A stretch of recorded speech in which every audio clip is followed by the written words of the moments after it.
Located deep beneath the canopy of the South Shroud, there lies a secret gathering of bandits and poachers. Nestled in a crop just off the path, this gathering of black market trading has taken root around a rather interesting structure.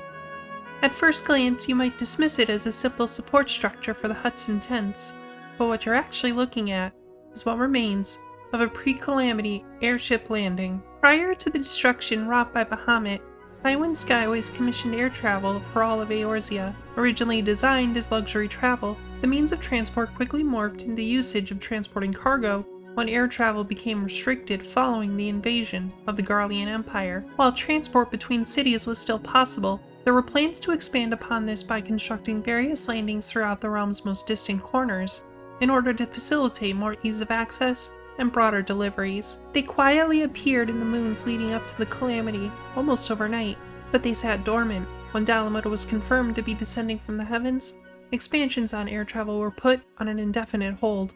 Many adventurers hoped this would change, but alas, Bahamut's rage burned the isolated landings to ash, all but one, this very one I stand before.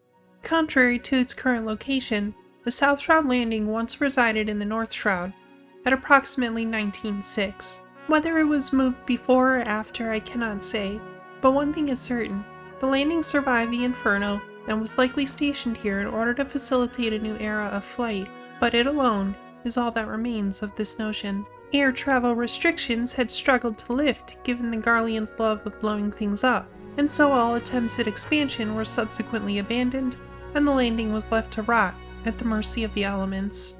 As you can see, comparing it to this footage from before, it remains almost identical, though in much poorer condition.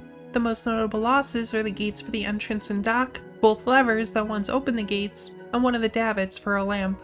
The one that remains, however, still holds the ring where you'd attach the lamp. The railing is also bent and broken, likely from the intense heat of forest fires from Bahamut, and the entire structure is coated in rust. Other similar designs are used on the battlefields of the Grand Companies, but nothing compares to the majesty of this forgotten relic and the shattered memories of what could have been.